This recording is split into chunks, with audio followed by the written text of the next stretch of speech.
Vamos aguardar mais um pouquinho, o pessoal entrar na live. Em primeiro lugar, boa noite a todas e todos. Enquanto todo mundo vai entrando, a gente vai aguardando um pouquinho.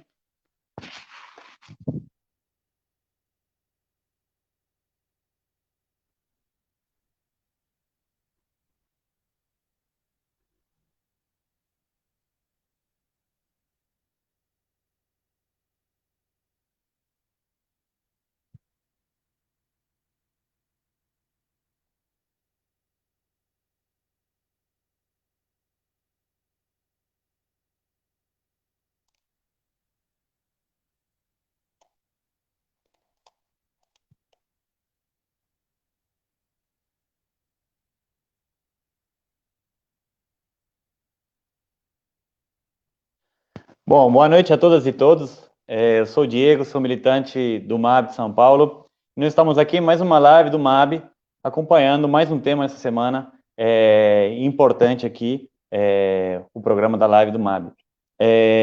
Para comentar hoje um pouco, nós temos um tema muito importante aqui, que inclusive o MAB tem tratado com muita importância, né? Acho que é o tema das crianças atingidas por barragens, né? Um tema que o MAB tem trabalhado muito nos últimos tempos, sobretudo pensando na violação dos direitos das crianças e adolescentes, né? E para comentar um pouco, né, nós trouxemos algumas pessoas aí para acompanhar a gente no debate hoje à noite, né?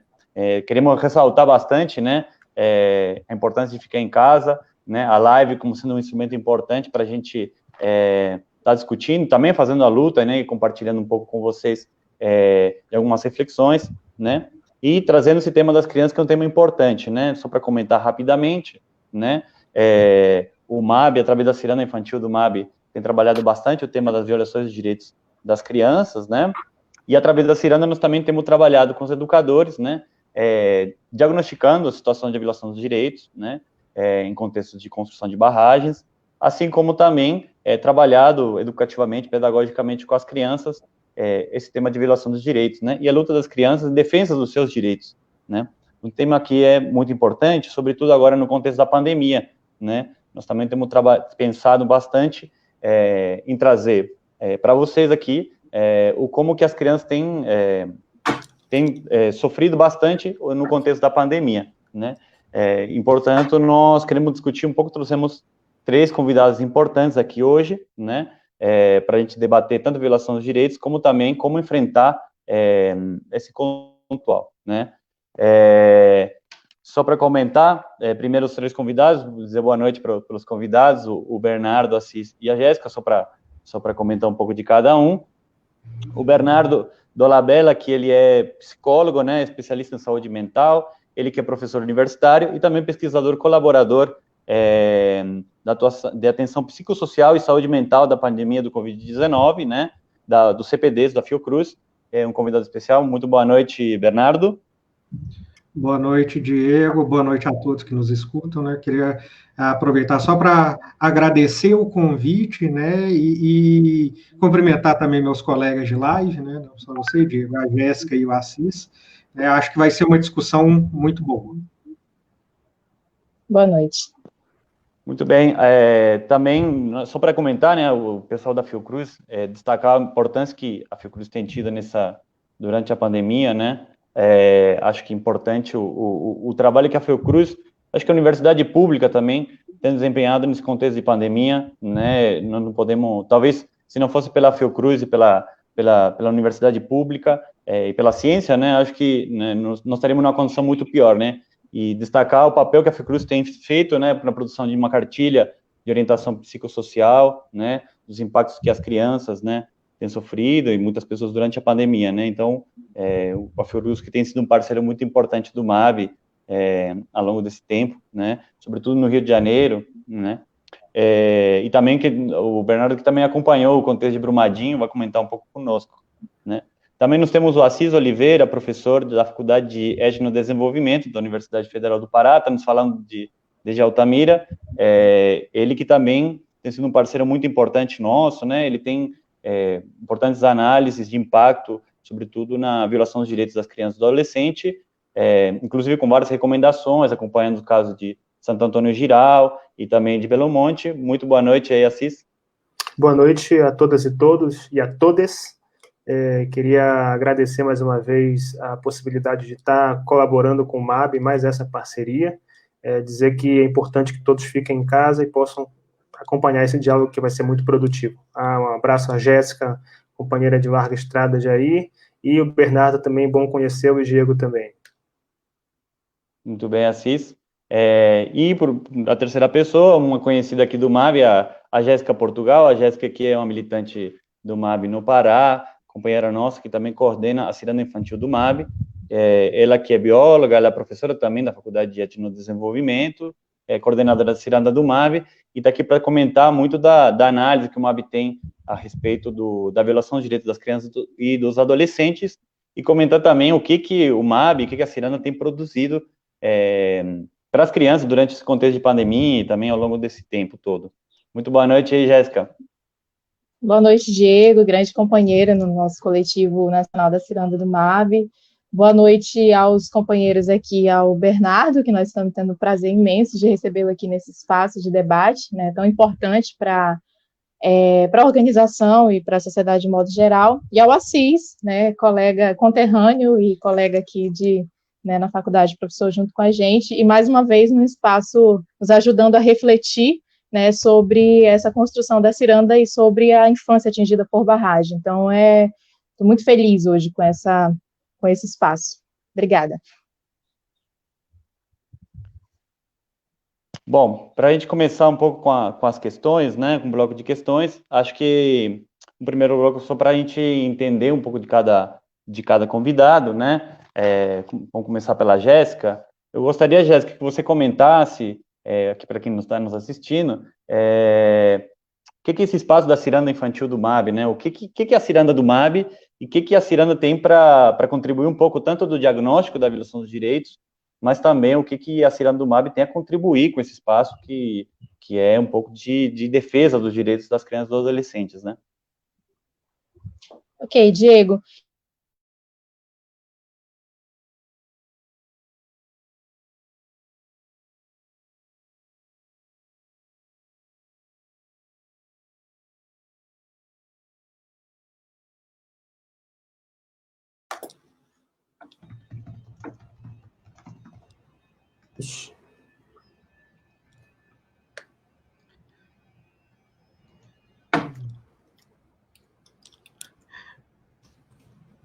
Bom, gente, parece que tivemos aí um pequeno problema técnico, né?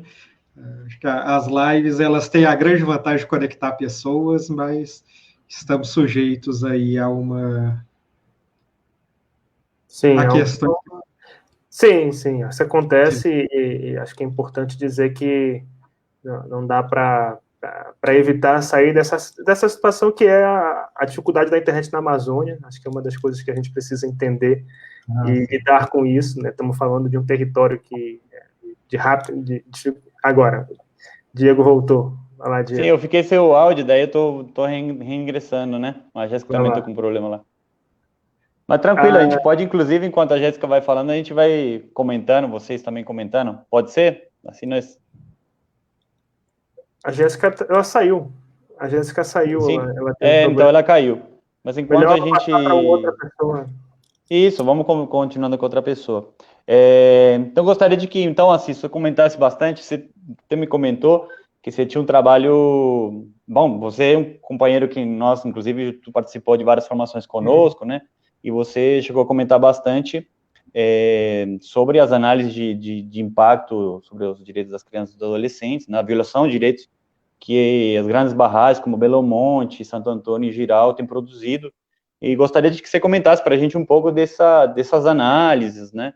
Introduzindo um pouco o debate sobre a violação dos direitos. Tudo bem.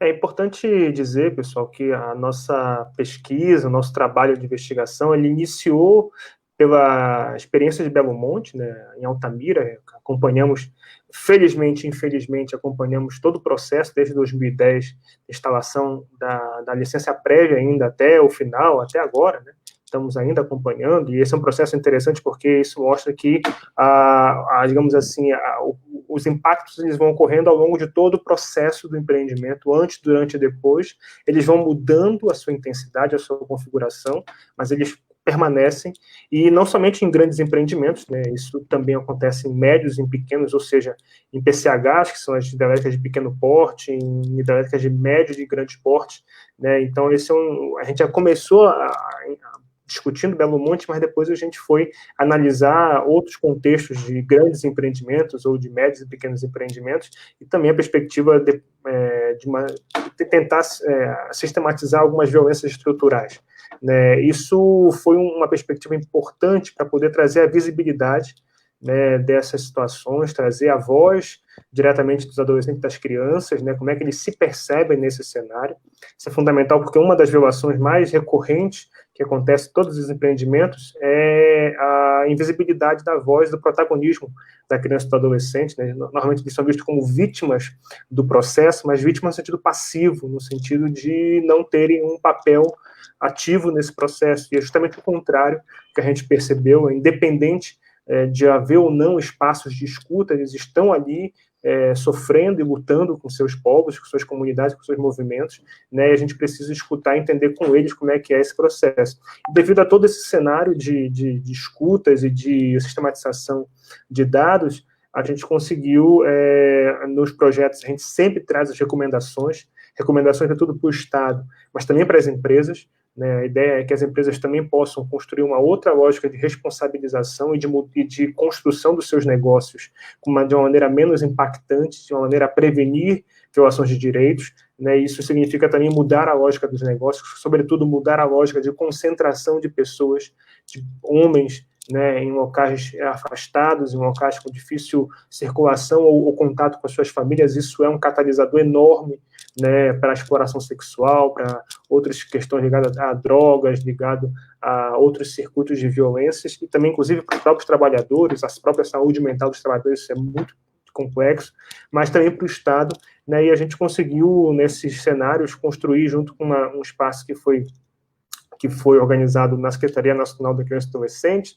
Ministério de Direitos Humanos, entre 2014 e 2018, a gente conseguiu, dentro de um espaço chamado Agenda de Convergência, obras e empreendimentos para a proteção desses direitos de criança e adolescente, conseguimos participar e incidir esses dados, né, para, inicialmente, construir um decreto, era para ser um decreto, né, para poder regulamentar as competências de cada órgão e de cada empresa, né, nesse processo de proteção integral, porque é sempre importante lembrar, né, o Estatuto da Criança e Adolescente, a Constituição Federal de 88, garante a corresponsabilidade dos atores na proteção da criança e adolescente, e dentro desse cenário do Estado, da família e da sociedade, também se inclui as empresas, se inclui os bancos, se inclui a mídia, se inclui uma série de agentes que não estão ali nominados, mas que precisam ser também responsabilizados, muitas vezes judicialmente também, né, e aí a gente conseguiu, nesse espaço da agenda de convergência, né, organizar essas medidas para o que vingou em 2018 como uma resolução 215 do CONANDA, que é uma resolução que vai pensar justamente em como proteger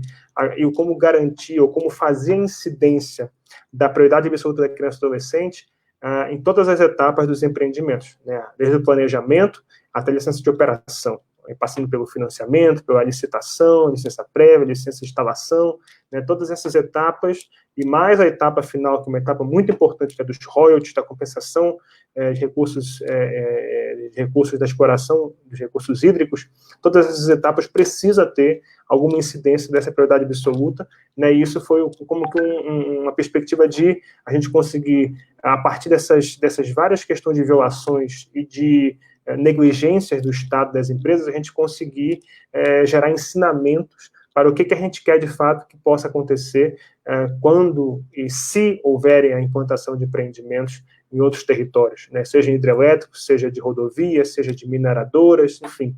A ideia é sempre que a incidência dessa prioridade absoluta mude a lógica desses empreendimentos. Evidentemente, é um esforço, é uma luta, é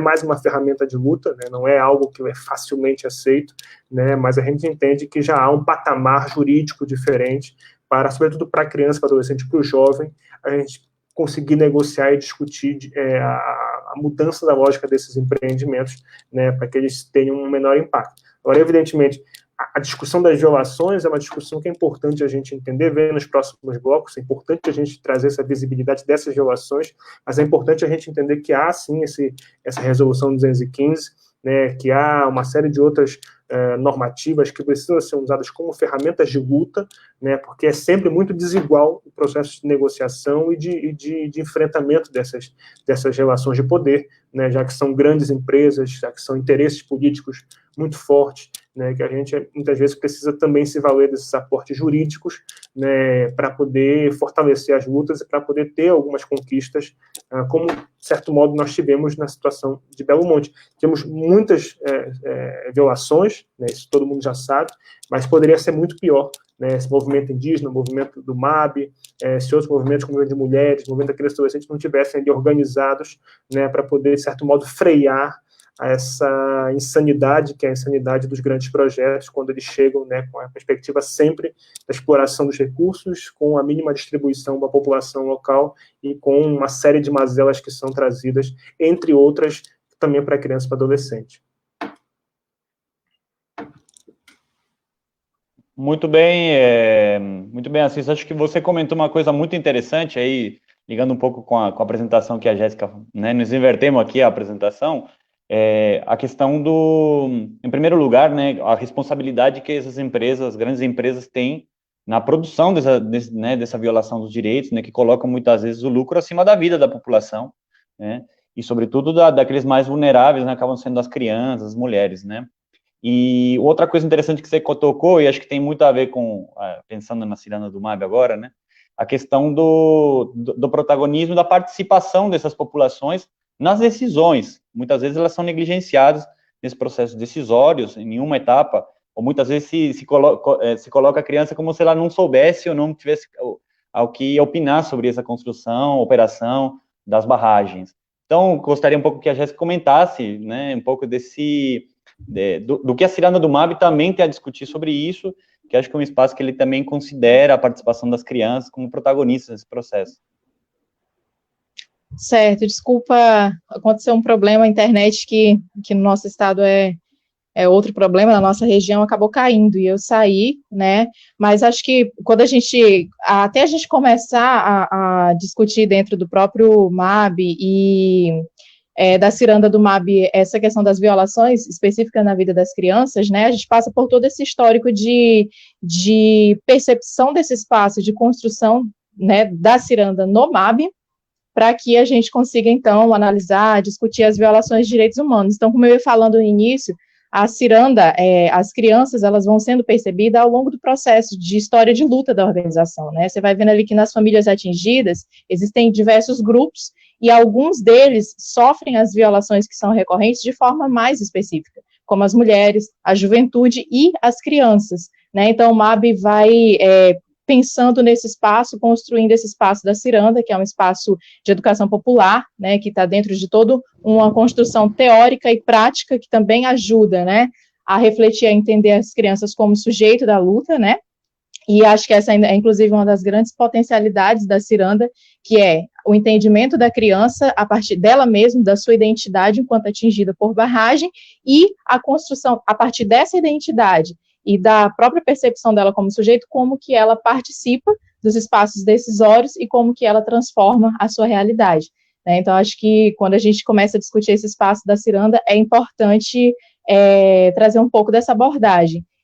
E para falar um pouco mais da Ciranda, né, também até para quem está nos assistindo, que né, conhecer esse espaço, a Ciranda Infantil, ela é um espaço de educação popular, como eu falava, né, construída a partir de próprios militantes, de jovens atingidos por barragens, que são educadores desse espaço, e um espaço que é lúdico, com brincadeiras, com atividades pedagógicas, né, pensadas para as crianças e com elas, né, então a gente tem as nossas concepções teóricas muito, né, contra a própria noção de educação adultocêntrica, ou, né, da educação como instrumento de exploração do capitalismo, tudo isso, né, até a construção de dentro desse espaço da Ciranda do MAB, de atividades lúdicas, pedagógicas, com as crianças atingidas por barragens, né, então esse é um pouco do espaço. E aí a gente vai ampliando o debate, discutindo um pouco das violações especificamente na vida das crianças.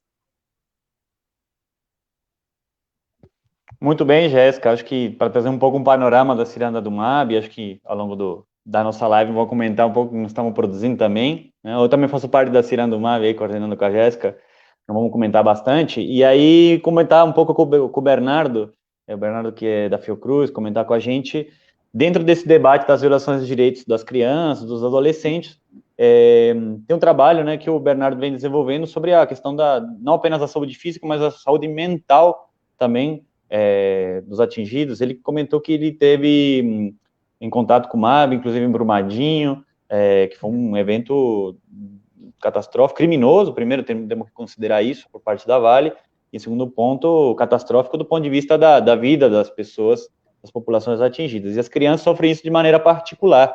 Então nós queremos entender como que, um pouco pegando esse contexto das barragens, um pouco qual o tipo de impactos, né, de saúde mental que as crianças acabam tendo, né, nesses processos, seja de construção, seja de operação, e seja também de um rompimento de uma barragem, que eu acho que é um caso crítico, que modifica completamente a vida delas, toda a convivência, né, familiar, da vizinhança, e impacta enormemente. Alguns, inclusive, só para comentar, no caso de Mariana, existiam muitos casos em Barra Longa, enfim, comentários das próprias crianças, do medo que elas tinham da própria sirene, como algo que ativava alguns traumas, algumas situações, algumas memórias trágicas e que afetam bastante a vida das crianças. Então, gostaria que tu comentasse um pouco qual é esse tipo de impacto, para a gente conhecer um pouco melhor o que os teus estudos podem contribuir com a gente aqui. Sim. Bom, eu acho que a primeira coisa que é importante falar, e aí retomando um pouquinho a fala do Assis, é que em situações, em desastres, em catástrofes, as violações de direito, elas são potencializadas, né? A partir de uma grande violação, a partir de um grande desastre, ocorre uma série de outras violações, né? Que aí a gente vai ver uma negligência, violência física, exploração sexual, né? Tem uma série de vulnerabilidades que vai surgir em consequência desse desastre, né? E infelizmente, né, Brumadinho não foi diferente, a pandemia que nós estamos vivendo não é diferente. Em Brumadinho eu tive essa oportunidade, né, eu atuei lá, e realmente foi difícil achar espaços para que as crianças tivessem voz, porque elas vivenciam aquilo como os adultos, mas sem tantos recursos para lidar. Né? A criança ela não tem, por exemplo, uma capacidade tão elaborada de traduzir sentimentos em palavras, em transformar aqueles sentimentos em algo racional, como os adultos têm. Então, qual que é o grande instrumento a ser utilizado com crianças? É o brincar. É no lúdico que a gente vai conseguir encontrar isso. Né? Eu acho que aí também é reforçando a importância da ciranda. As crianças elas precisam ter esse espaço para poder falar e para poder elaborar aquilo que elas não sabem, aquilo que elas não sabem dizer. Né? O que você comentou, Diego, das crianças com medo da sirene, isso aconteceu em Brumadinho também. Né? A sirene que tocou no domingo, o dia 27, né, a madrugada do dia 27, eu tive vários relatos, assim, a criança chorando e paralisada, porque ela não dava conta de lidar com aquilo. Né? Era um evento muito recente. Então, o trabalho que nós temos que fazer é um trabalho para que a criança consiga elaborar essa situação. Né? O estresse agudo, ele vai acontecer, não tem como ele não acontecer, mas nós temos que impedir que esse estresse, que essa situação, ela se torne crônica e desenvolva algum transtorno, né, mais cristalizado, e que ela desenvolva alguma coisa, como automutilação ou como uma depressão, que ela tenha aí um prejuízo a médio e longo prazo de saúde mental. E é importante falar que é necessário conversar com essas crianças. Né? Essas crianças precisam ter voz, elas precisam saber o que está acontecendo. Não adianta não falar com elas e achar que elas são muito novas, que elas não vão perceber, porque elas percebem. Só que aí elas não têm o que fazer, elas não têm o recurso. Então nós temos que conversar com elas, né? Falar sobre o desastre, falar sobre a morte. Isso é fundamental, estabelecer um diálogo com essas crianças é fundamental. Elas precisam entender ali que os adultos estão lá por elas também. E até é um ponto que eu acho que é fundamental falar,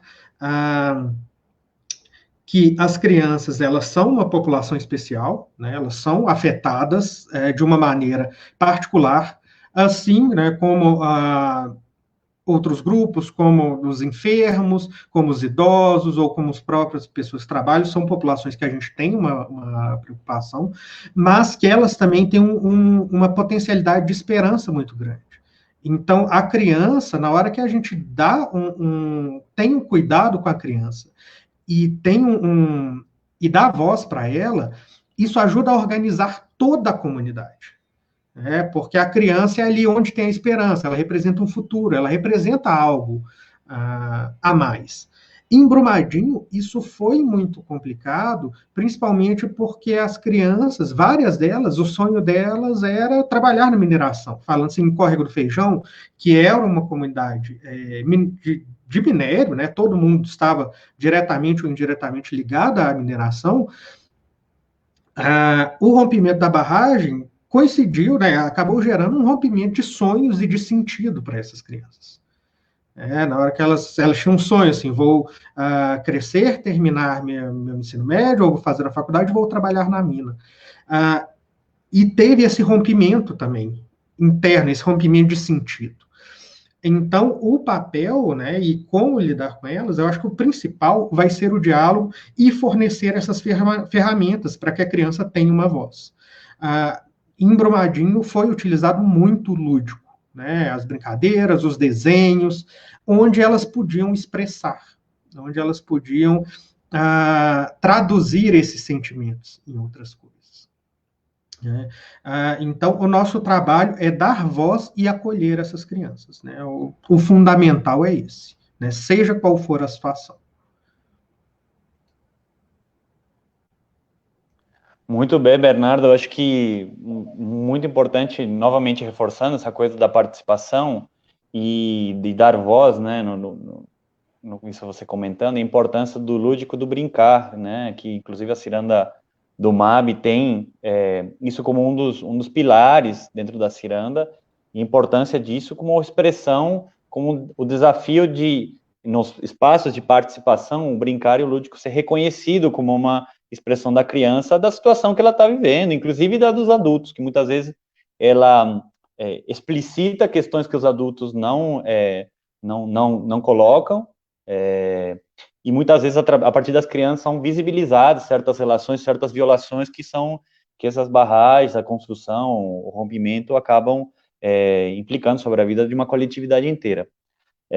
Agora eu gostaria de discutir um pouco mais, nós podemos continuar nesse tema, mas seria interessante nós discutir, e durante a pandemia, acho que um pouco tem a ver com nossa conjuntura, sobretudo a pandemia, muitos desses processos sociais na pandemia, eles acabam sendo acelerados ou aprofundados, muitos dos processos anteriores. Não é que tem uma grande mudança, é que a grande mudança é, na verdade, o reforço disso, né? E nós gostaríamos um pouco de que vocês comentassem aí o que no contexto da pandemia as crianças têm sofrido e como elas têm vivenciado esses processos que vocês citaram nesse primeiro bloco. Acho que um pouco conversando com a Assis, esse processo de violação de direitos das crianças e dos adolescentes nos contextos de construção e operação de barragens, gostaria de entender melhor como isso tem afetado as crianças durante a pandemia, se você tem algumas análises, ou que tem sido discutido, porque, inclusive, a participação fica até mais complicada, né? Tanto brincar, pegando um pouco o exemplo assim, do Bernardo, da ciranda que a Jéssica comentou, porque não pode sair para a rua para brincar, da mesma forma que a participação fica mais difícil, porque os canais de comunicação são do meio virtual. Então, como tem ficado essa questão da violação dos direitos e qual, né, um pouco comentar como que isso tem sido analisado por você, Assis. Sim, acho que concordando com o que já foi falado da Jéssica, do Bernardo, é importante entender que os processos de violação, de impactos nos direitos de crianças e adolescentes, eles já vinham ocorrendo antes da implantação de barragens, né? Não são populações, são sociedades que têm também as suas situações de relações de poder, de violência contra a criança, contra a mulher, contra o adolescente, e isso se intensifica durante o processo de implantação e de operação das barragens.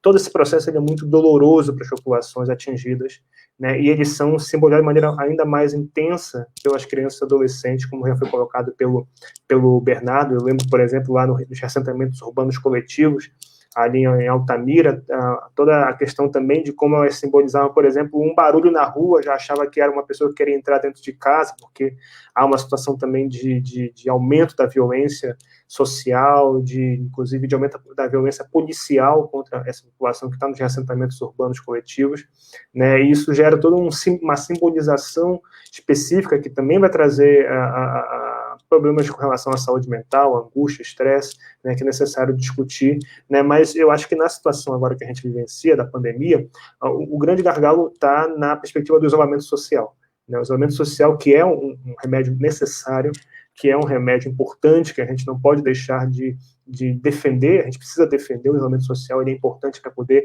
reduzir a carga de pessoas contaminadas ou que tenham que receber algum tipo de hospitalização, né? Então reduzir a carga no serviço de saúde, reduzir a velocidade da disseminação do coronavírus, né? Então o isolamento social não é sempre o melhor remédio, nesse momento é fundamental ainda mais no nosso país, né, na situação que a gente vivencia, com o presidente que nós temos e com as atitudes que foram tomadas por ele, que muitas pessoas acabaram seguindo, mas o isolamento para criança e para adolescente traz algumas consequências, porque boa parte das violações que a criança e o adolescente sofrem são violações de âmbito doméstico familiar, né? São violações que têm do espaço da família e do ambiente da residência o principal foco de ocorrência, né? Aqui ligado à violência física, a trabalho infantil doméstico, à violência sexual, a conflitos familiares, enfim, todos esses circuitos de impactos, eles têm um foco muito grande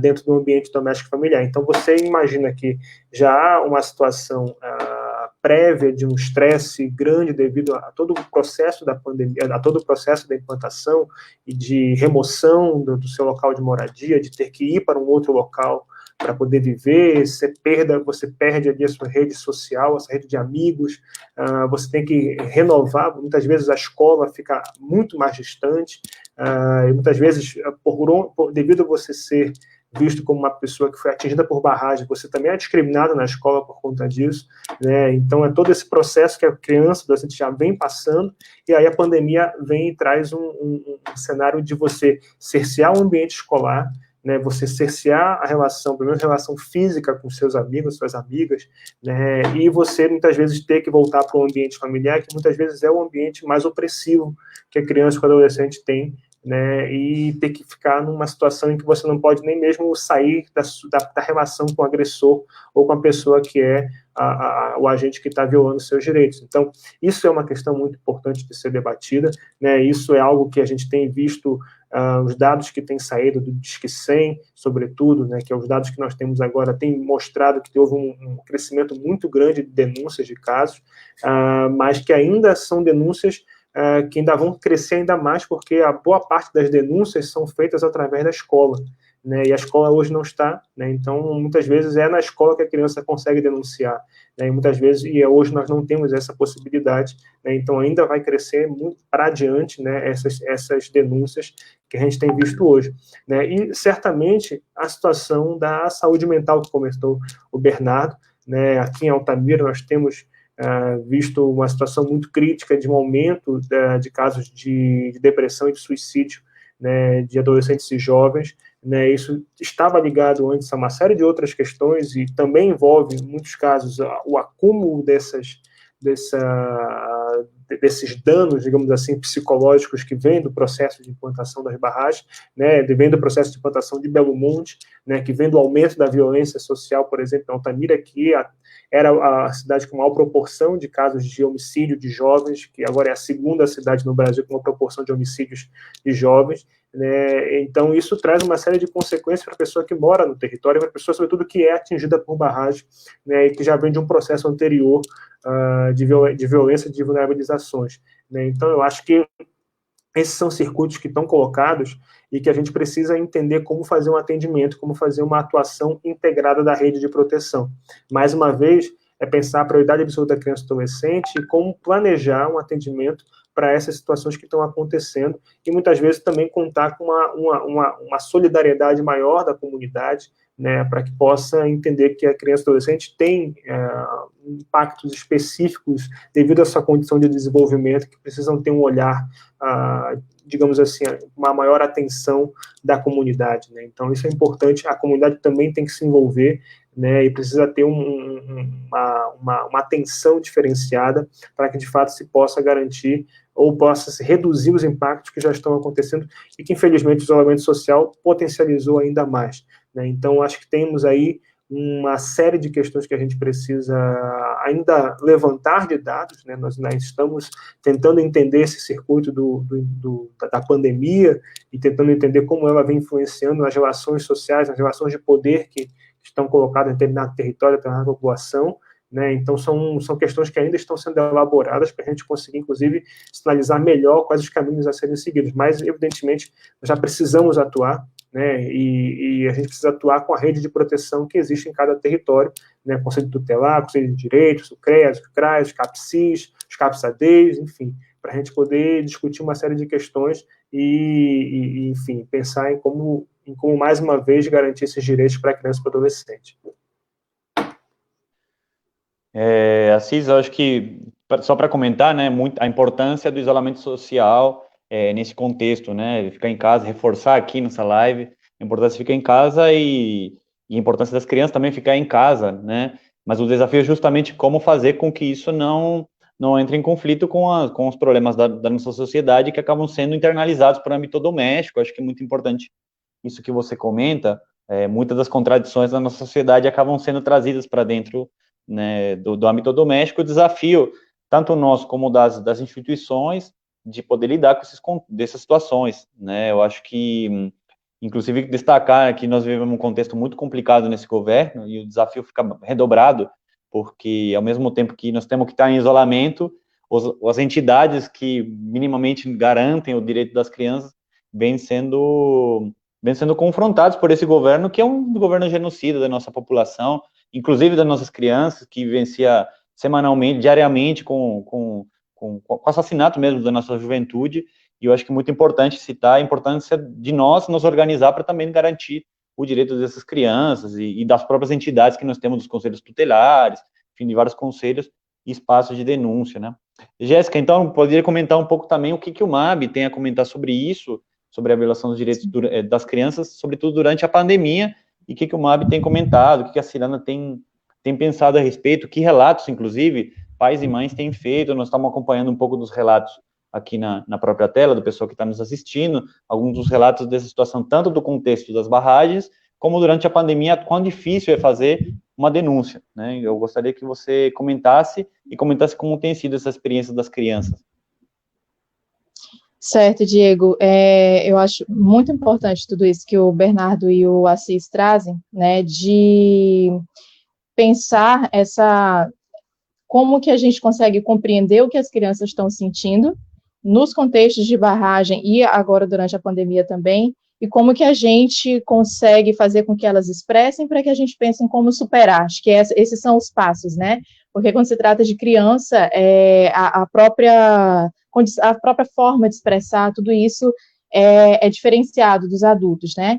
E na pandemia, o que nós, das violações de direitos, especificamente na pandemia, o que nós vamos entender? Que todo esse contexto que a gente já aborda aqui, das violações de direitos humanos nas crianças, né, invisibilizadas e desconsideradas, porque, de fato, você vai entender que as violações de direitos que elas são recorrentes nas populações atingidas, né, nos grupos de atingidos. Se você for observar na vida das crianças, nos próprios PBAs, né, nos próprios processos, são desconsiderados, justamente por toda essa dificuldade das crianças de expressarem e da gente perceber. Então, eu acho, você vai observar que durante a pandemia, esse desenvolvimento social, né, que já é impactado por esses contextos, ele vai se agravar e você vai ter então, é marcado por um conjunto de impactos e de violações de direitos que vão fazer o quê? Né? Vão se agravar no momento de isolamento social, que para as crianças já é difícil. Né? Então, como é que nós vamos garantir, acho que a gente tem refletido muito isso, como que nós vamos garantir um isolamento social saudável, com segurança, com alimentação, se as famílias, né, as próprias condições de vida das famílias são difíceis. Como o Bernardo trazia aqui um pouco da questão do córrego do Feijão e de Brumadinho, das crianças, né, as crianças vêm de um processo de violações de direitos, de agravamento, de negação de direitos, né, anteriores ao isolamento social. E aí, como garantir que essas crianças estejam nesse espaço da família, da casa, nesse momento, se elas já, né, vêm sofrendo com tudo isso? Como garantido? Você imagina que as crianças, né, durante esse processo, elas tiveram contato com né, o campo de futebol, que era o espaço onde elas iriam jogar futebol, né, o espaço de lazer, se tornou um espaço ali de armazenamento de corpos, né? Todo esse contexto, você vai ver o desenvolvimento infantil dessas crianças vem sendo impactados nesses contextos durante a pandemia, e isso se agrava muito mais, né? As famílias sem condições de renda, a condição das mulheres e nas famílias que você vai observar que as mães, né, que são onde o cuidado das crianças sobrecarrega as mães, agora estão dentro de casa, né? Muitas vezes tendo que dar conta do trabalho doméstico e do cuidado com as crianças, né? Então, são um conjunto de impactos que afetam diretamente esse desenvolvimento infantil, né, no momento de isolamento social, que é de tensão. Então, eu acho que quando a gente pensa o papel da ciranda infantil, a gente vai falar um pouco mais do que a gente tem conseguido fazer nesse momento de pandemia, né? Com as nossas condições também.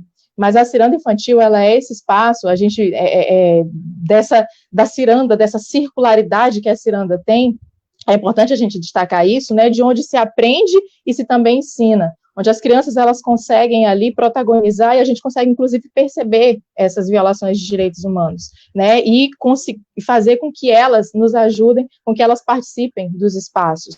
Então, durante as atuações, o que nós temos percebido, né, que violações de direitos humanos que tem afetado a vida das crianças, que nesse contexto de pandemia vão se agravar, né, a própria negação do direito à convivência familiar, a própria condição o reconhecimento como atingido, né, que não é reconhecido, aí não se repara direitos, e aí nesse momento de isolamento social isso se agrava, né, o acesso a políticas públicas, as políticas públicas, né,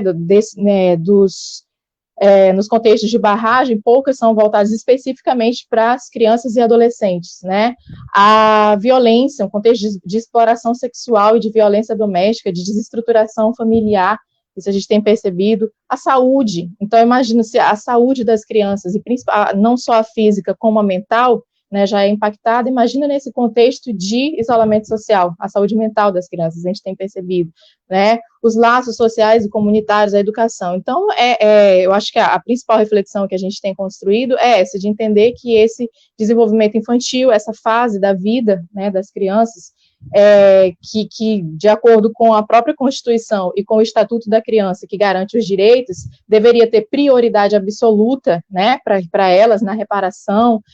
Essas crianças, elas são grupos vulneráveis e elas dependem inteiramente das famílias. Esses direitos, eles são negados, né, e aí esse desenvolvimento infantil, por todo esse conjunto de negação de direitos, antes, durante e pós a construção de barragens, no momento de isolamento social, se agrava muito mais. Acho que essa é uma das reflexões que a gente tem construído e tem sentido, né, na vida das crianças e das famílias atingidas. Certo, Jéssica, e muito interessante, inclusive, o reforço dos processos sociais que já aconteciam, que agora na pandemia eles ficam mais brutais, acredito que é um pouco nesse sentido, que também o Assis já havia comentando. E uma coisa que você comentou que eu achei muito interessante, o peso que dado que as contradições da sociedade eles acabam sendo trazidos para o âmbito doméstico, o peso que isso tem também numa sociedade machista sobre as mulheres. Acho que também, dado que o cuidado sempre acaba sendo relegado às mulheres, o peso que isso também tem sobre as mulheres e a importância, acho que, da ciranda, de questionar também esse lugar do cuidado da criança e da educação, que ele também é um papel dos homens. Acho que nós temos que destacar aqui que o cuidado e a educação das crianças é um papel dos homens. Acho que é importante, como a ciranda do MAB também tem trazido um pouco esse tema para o nosso movimento, que que tem que ser uma orientação, é tarefa de todos o cuidado e a educação das crianças, né? E aí, comentando um pouco com o Bernardo, o Bernardo, que já até comentei, adiantei um pouco, sobre a construção da cartilha que a Fiocruz teve, com orientação, primeiro sobre um diagnóstico, com orientações a respeito dos impactos psicossociais sobre a vida da população durante a pandemia, e também sobre as crianças. Eu gostaria de comentasse um pouco, durante a pandemia, como que tanto as crianças como as crianças atingidas, se você pudesse comentar, elas estão vivenciando esse momento e comentar um pouco melhor para nós alguns desafios que a pandemia tem trazido para a população infantil. Bom, gente, primeiro eu vou pedir desculpa que resolver fazer uma obra aqui acho que na sala ao lado, então minha fala vai ter um ruído, espero que vocês continuem conseguindo me escutar, né? A grande diferença da pandemia para um outro desastre, como, por exemplo, um rompimento de barragem, é que a pandemia é um evento contínuo, né? O rompimento de barragem, por mais que ele tenha consequências que se arrastem ali por anos, e a gente está vivendo isso, né? Acho que Belo Monte, Mariana, Brumadinho, até mesmo as outras cidades onde não existiu o rompimento de barragem, mas já existe ali toda uma mobilização, como, por exemplo, Congonhas, como Barão de Cocais, tem consequências grandes, mas o evento como a gente poderia pensar que é um evento único. A pandemia é um evento contínuo que nós não sabemos quando exatamente ela vai terminar. E isso gera uma série de problemas, né? Eu acho que tanto a Jéssica quanto a Assis colocaram muito bem que da questão das violações de direitos e de como a rede protetiva das crianças foi, de certa maneira, fechada nesse momento, né? Que era a escola, vizinhos, que era toda essa rede social que serve como uma rede de proteção, ela parou de existir, né? Então, muitas vezes, a criança que sofre algum tipo de violência, sofre uma violação de direitos, em várias vezes, ela está convivendo com os violadores, né? Então, tem uma consequência, tem um agravante muito grande para isso, né? E a dificuldade para se denunciar também é um grande agravante, né? Mas eu acho que, para além de apontar problemas, a gente tem que apontar também algumas soluções, alguns encaminhamentos, né? Não vou falar de soluções, porque realmente é uma situação que a gente ainda não sabe como solucionar. Mas o que a gente tem tentado fazer na Fiocruz é construir orientações para que os danos sejam minimizados, né? Para que essa situação ela não se arraste, né, por anos, né? Então, o que nós temos que pensar em relação às crianças? Que as crianças, né, como eu tinha falado, elas têm uma dificuldade de traduzir os sentimentos e muitas vezes têm uma dificuldade de entender o que está acontecendo. Na internet é possível encontrar vários materiais, né, como livros infantis que vão falar da pandemia, que vão ajudar as crianças a entender um pouco melhor o que está acontecendo. E existe a necessidade de uma compreensão muito grande dos familiares que estão convivendo com a criança. Por quê? Porque em momentos de grande estresse, em momentos de potencial trauma, essas crianças podem, inclusive, regredir. Então, a criança que ela volta a chupar dedo, ela volta a fazer xixi na cama, né, ela começa a ter aí querer dormir com os pais, né, não consegue mais dormir sozinho. E se os pais não entenderem que é uma forma que a criança está tentando lidar com a situação, isso é um grande estressor, né, pensar assim, eu até consigo entender, o pai está lá, né, os pais, né, tanto o pai quanto a mãe, estão lá vivendo esse isolamento, vivendo uma incerteza econômica, vivendo uma série de coisas, e de repente a criança ainda começa a apresentar sintomas. É difícil de lidar, né, não estou falando que é fácil, mas que os pais têm que entender que é a maneira que a criança está conseguindo lidar com isso, né? Que existe um sofrimento para essa criança.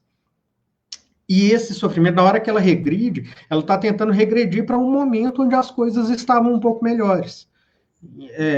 Então, a maneira da gente conseguir lidar com isso é tentar ofertar para a criança esse acolhimento. Então, a questão que eu já falei do diálogo, ela é fundamental, né? E ajudar a criança a encontrar outras maneiras de expressar esses sentimentos. Né? Aí volta a questão do lúdico, que é fundamental, porque quando uma criança ela está ali num estado de trauma, quando ela começa a se traumatizar, ela para de fantasiar, né? Ela para de brincar. Então, a gente precisa estimular esse brincar, esse fantasiar, para que ela consiga elaborar isso. E os pais, os familiares, os cuidadores, eles podem ajudar muito nisso, né? Então, assim, estabelecer uma rotina para a criança, para que ela não fique completamente solta. Estabelecer esse espaço para que ela possa se expressar. Estabelecer um diálogo. Isso vai melhorar não só para a criança, mas a convivência familiar comum. Né?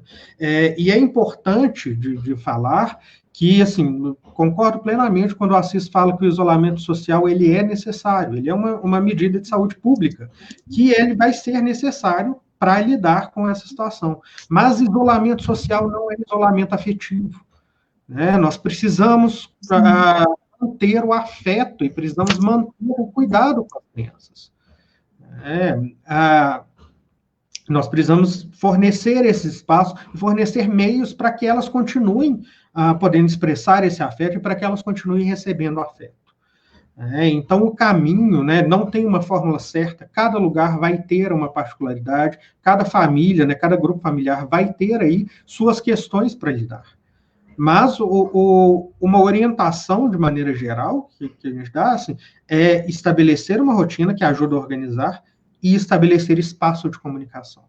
As crianças precisam sentir que elas podem confiar nos adultos, que elas podem confiar na família delas. Isso vai fazer com que elas consigam elaborar isso muito mais. E aí eu acho que a ciranda também vai entrar como um lugar de proteção. Um lugar onde ela pode se expressar, um lugar onde ela pode conviver com outras crianças e que ela pode elaborar mais esse afeto. E, inclusive, ele já...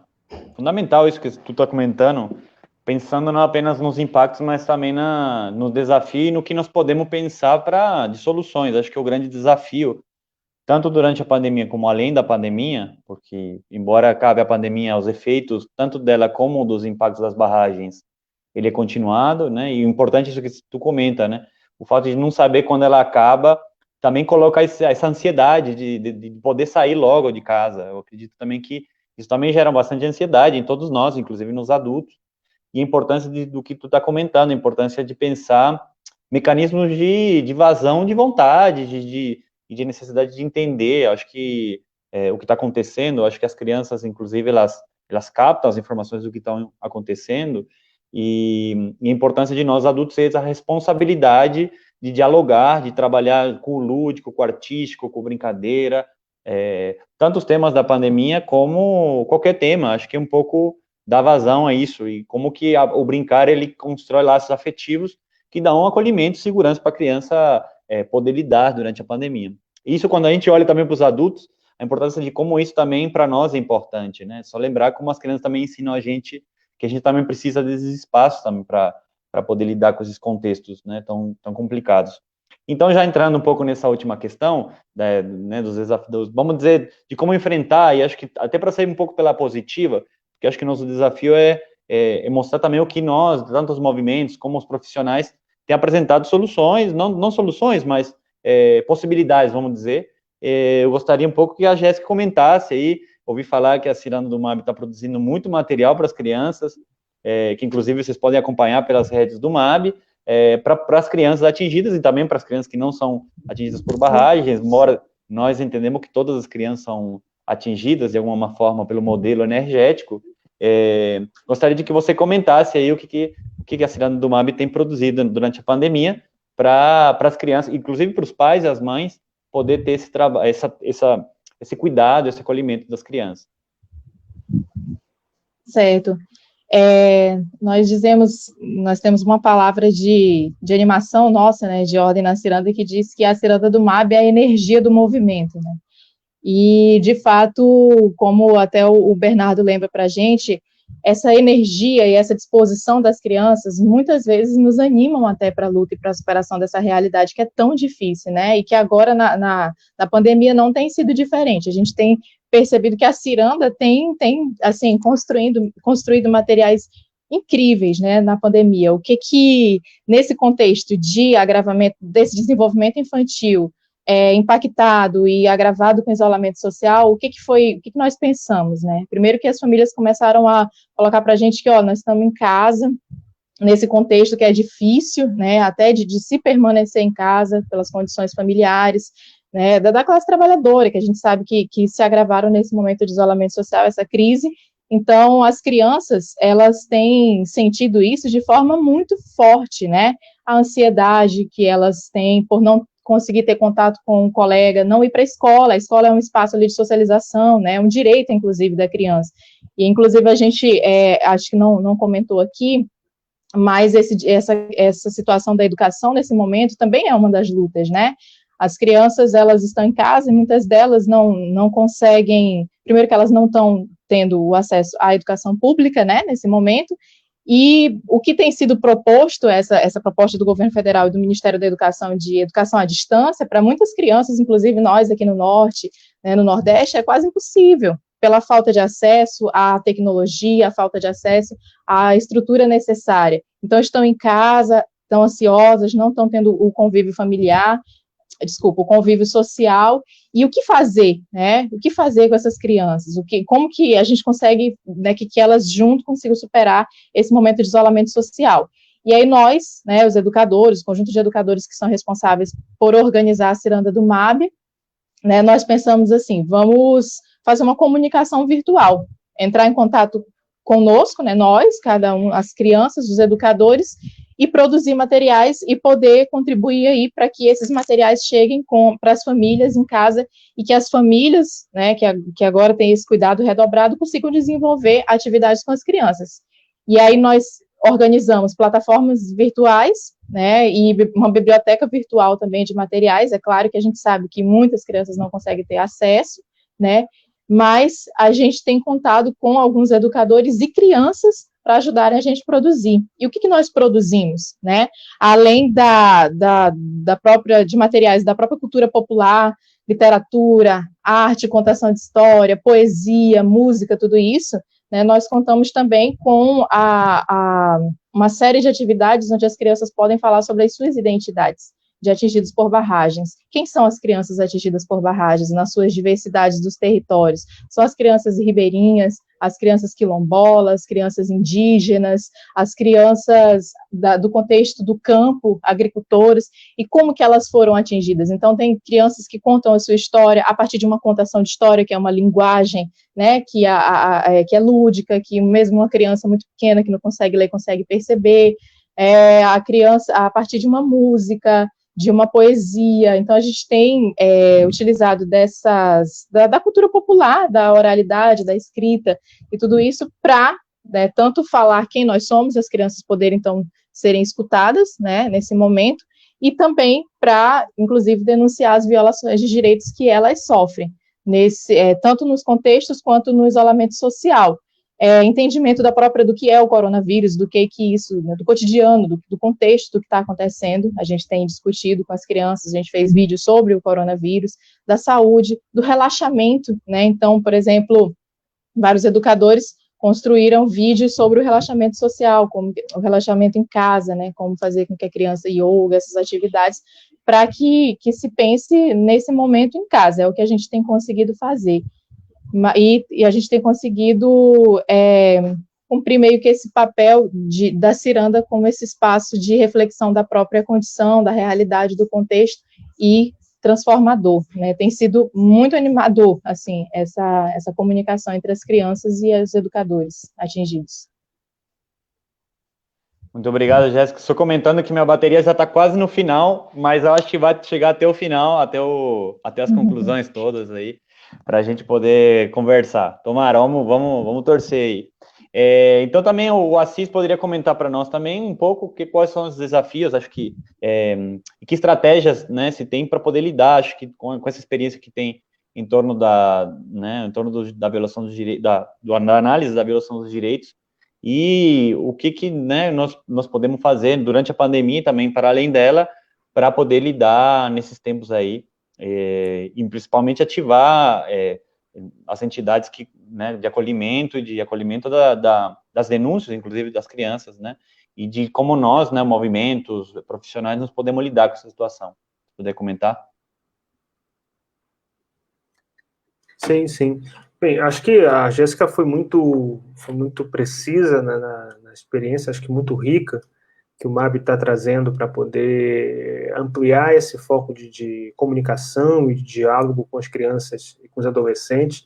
Acho que, inclusive, aqui no chat nós temos muitas questões interessantíssimas. Queria até saudar a Toinha, a Elisângela, a Eliane, e mulheres guerreiras do Xingu, de Altamira, que estão conosco, que nos ensinam muito na sua luta, no seu conhecimento e como trabalham também no Rede de Mulheres nessas discussões, né, e outras mais que estão aqui também comentando muitas coisas muito interessantes, relatos de experiências assim muito ricos mesmo, né. Uma perspectiva que a Jéssica colocou, ela é uma perspectiva que acho que o movimento, o MAB traz, e que certamente isso precisa se replicar a nível de família, a nível de comunidades, enfim, de vizinhanças, enfim, de organizações, né. A gente tem aqui em Altamira, nós temos outras organizações também de jovens que estão tentando também trazer uma perspectiva de mostrar e chamar os jovens e os adolescentes para entenderem o que é esse momento da pandemia,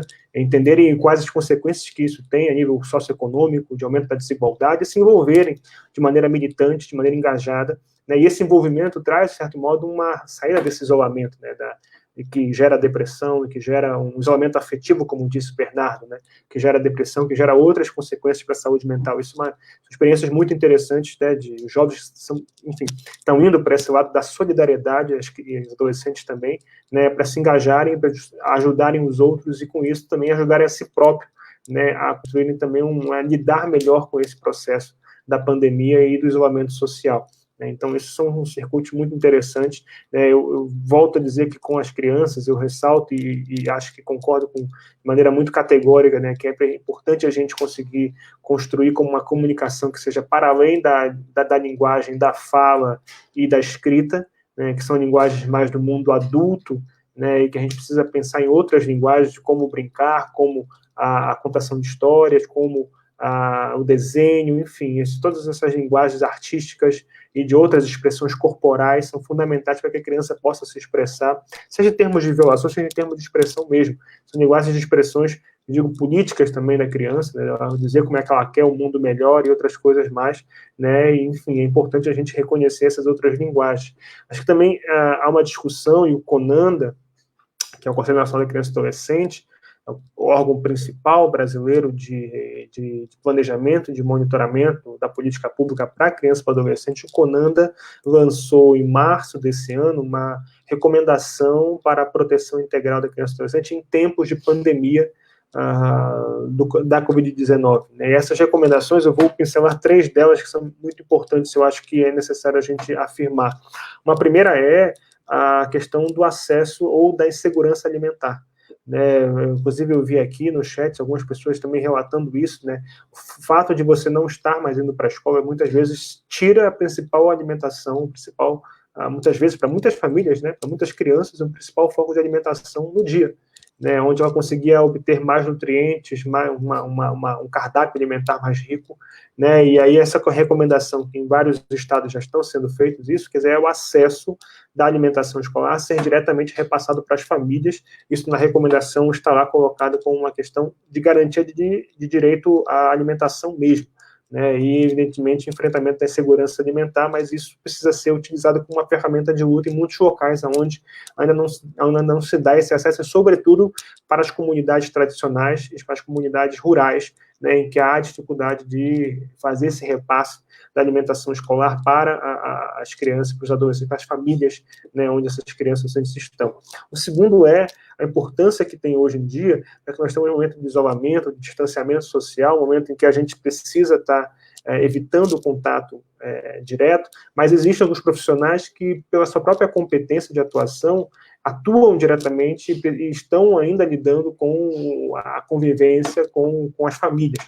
Né? Um deles, que o CONANDA ressalta isso na recomendação, que são agentes comunitários de saúde, os ACS, né, que, via de regra, tem por atuação um grupo de famílias em determinados territórios que eles acompanham de maneira permanente. Os ACS têm também um papel fundamental nessa identificação de situações de violência sexual, física, outras situações também de vulnerabilizações nas famílias, né, que eles também têm um canal direto com as famílias e têm maior possibilidade de interlocução e de denúncia também. Muitas vezes a denúncia não vai partir de dentro, vai ter que precisar de uma outra pessoa de fora que possa fazer essa denúncia, e muitas vezes os ACS são esse profissional que pode, e evidentemente precisa sempre dizer que a notificação no campo da saúde, não somente da saúde, toda a rede de proteção, a da saúde tem inclusive uma portaria específica no Ministério da Saúde, a notificação é compulsória, à medida que você sabe ou minimamente supõe que há alguma violação de direito, você tem que denunciar pelos órgãos competentes, que no caso é o Conselho Tutelar,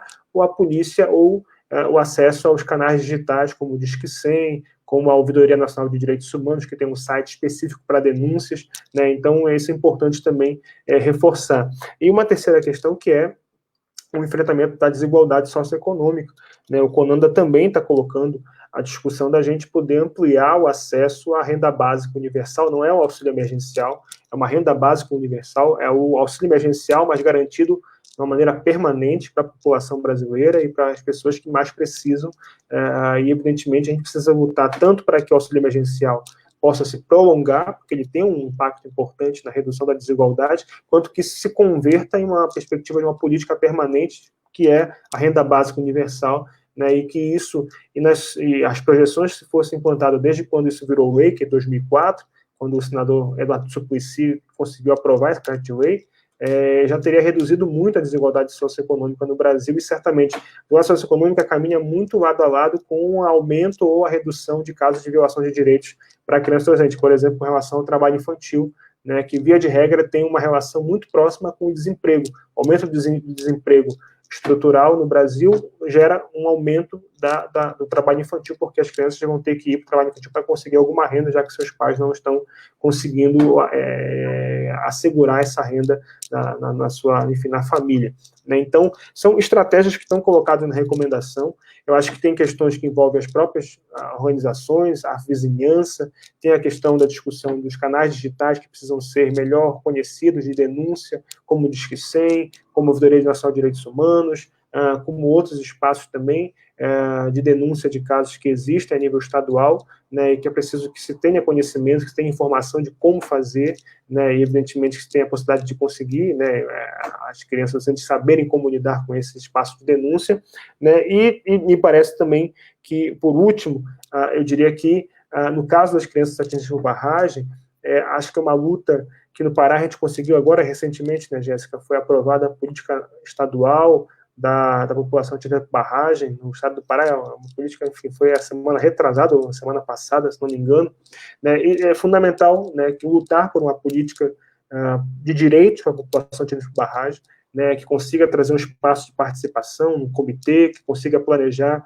a lógica da reparação, da compensação dos danos causados, que consiga planejar a lógica de acesso a esses recursos, sempre levando em consideração as especificidades, a prioridade da criança e do adolescente. Então, mesmo uma política estadual, nacional, municipal, de população atingida por barragem, é importante né, lutar para que essa política tenha dentro dela medidas específicas para criança e para adolescente e o engajamento participativo, né, de crianças e adolescentes para que elas possam também ter a sua voz, ter a sua vez na discussão de como querem que essa política seja implantada e como querem que os seus direitos sejam garantidos como uma população que cura uma identidade de luta como a de por barragem. Então, eu acho que é um cenário que fica também com uma questão para além da pandemia, não é por conta da pandemia, é importante a gente lutar, é importante que isso também seja pauta de reivindicação nesse processo que vamos passar agora de eleição municipal, né, que isso, os candidatos, seja a vereadores, a prefeitos, também se responsabilizem em garantir direitos para crianças, para adolescentes, se responsabilizem em garantir direitos para a população de barragem,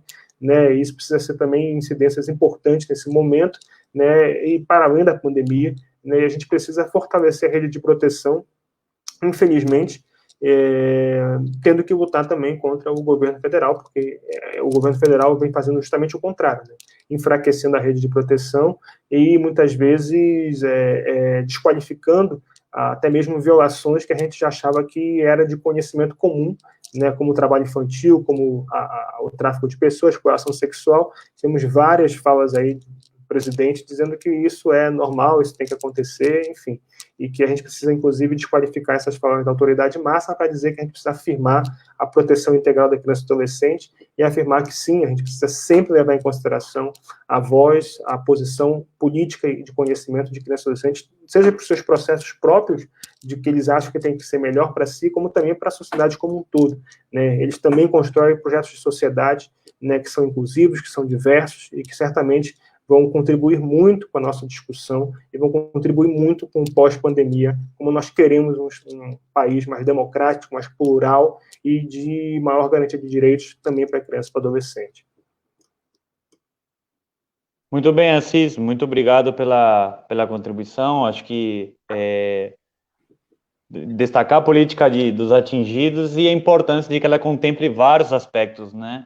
Inclusive o aspecto da criança dentro de um conjunto de elementos da vida social que permeia ela, né? E eu acho que festejar, né? Temos conseguido essa política, mas o desafio ainda é ampliar para outros estados, né? Inclusive a política que está em tramitação no Senado, que foi aprovada na Câmara dos Deputados, está no Senado, a Política Nacional dos Atingidos por Barragens, né? E, Bernardo, eu gostaria que também tu comentasse para a gente ir se encaminhando um pouco, finalizando aqui, também esse desafio, né, de como trabalhar com as crianças durante a pandemia. Acho que apresentar um pouco do ponto de vista da saúde mental das crianças, você já vinha trazendo alguns elementos, gostaria de que tu aprofundasse um pouco mais aí, para nós finalizar um pouco a live e encaminhar para os momentos finais. Bom, Diego, né, eu acho que eu trouxe um pouco já a questão da família, né, o papel importante da família, e pensando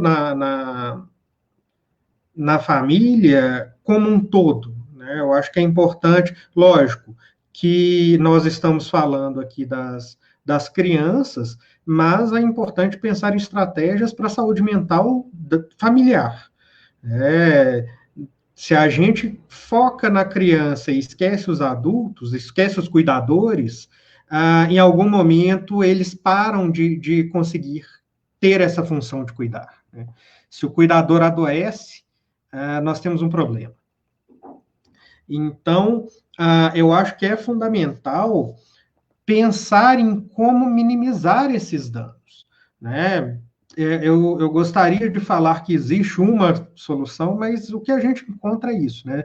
Nós temos tantas particularidades e tantas situações que não tem algo único que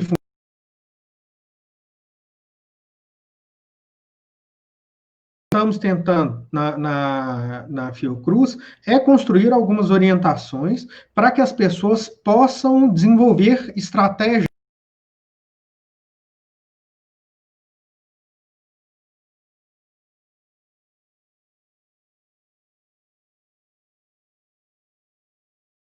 produção de cartilhas, que produziram aí um curso de saúde mental. E essas cartilhas nós tentamos ter a linguagem mais acessível possível, né? Elas são voltadas para profissionais, mas elas também podem ser utilizadas pela população em geral, né? Elas estão disponíveis no site da Fiocruz, e elas dão algumas orientações, como, por exemplo, essa, de manter uma rotina, de manter esse espaço de fala para as crianças, de cuidar com o horário de alimentação e o horário de sono, e de tentar encontrar estratégias para que a criança não fique isolada. Eu acho que é fundamental manter o afetivo funcionando. Né? E eu acho que é importante, né, Diego, eu vou me desviar um pouquinho da pergunta, porque eu vi no chat algumas pessoas comentando sobre o suicídio, né, sobre as crianças com uma tentativa de suicídio, e é importante a gente pensar, né, como eu tinha falado, né, quando tem aí um desastre, uma catástrofe, existe um rompimento da vida normal. E que as crianças elas têm uma maior vulnerabilidade para o suicídio porque elas têm menos recursos para lidar. Né? Elas não conseguem lidar com aqueles sentimentos e, no desespero, elas vão para uma tentativa de suicídio. Então, além de deixar esse espaço aberto do diálogo, um espaço para que elas possam conversar, é possível também tentar reimplantar uma esperança, né? Ajudar essas crianças a reconstruir uma linha do tempo, reconstruir um planejamento para o futuro, um fantasiar para o futuro. Porque se tem esse rompimento, a vida perde um sentido.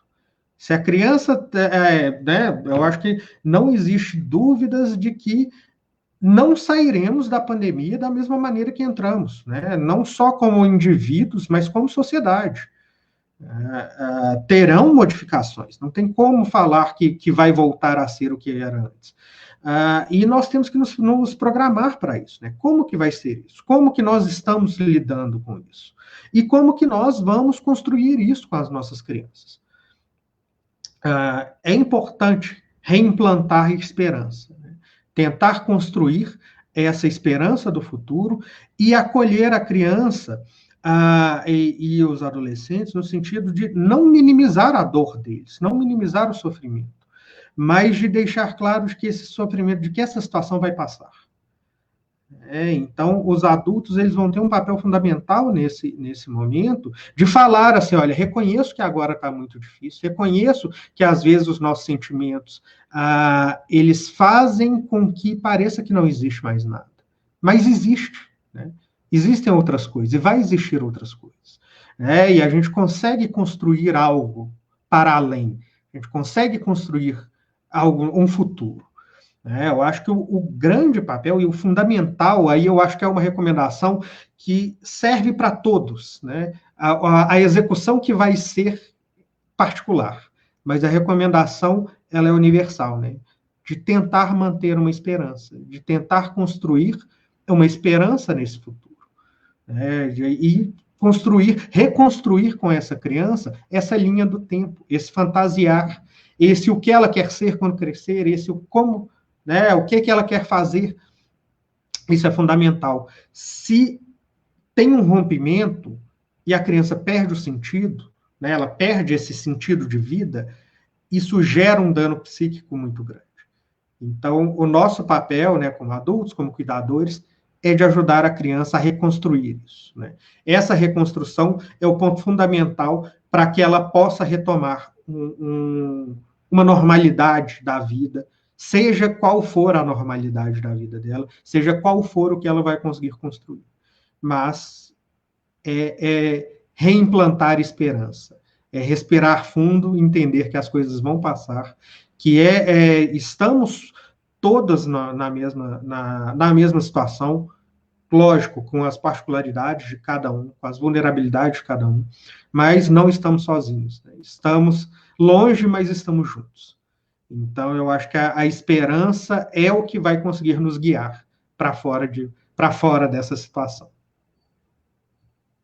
Muito bem, Bernardo, muito obrigado. E aí que agradecendo tanto o Bernardo, a Assis, a Jéssica pela participação na nossa live, a todo mundo que nos assistiu, e a concluir um pouco com essas palavras do Bernardo. Eu acho que, para além de toda a dificuldade, a barbárie que tem sido colocada para nós, a importância que, inclusive, as crianças apontam não só para elas, mas para nós mesmos, né, enquanto uma possibilidade de construir utopias, construir projetos de sociedade, né?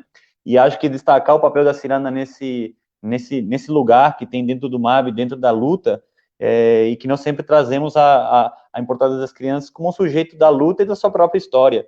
E não é à toa que nós dizemos que a Ciranda do MAB é a energia do movimento, né? Então, agradecer a presença e concluir um pouco com a música da Ciranda do MAB, pode ser? No violão? E aí a gente encerra a nossa live, beleza? Peraí, vou pegar o violão aqui.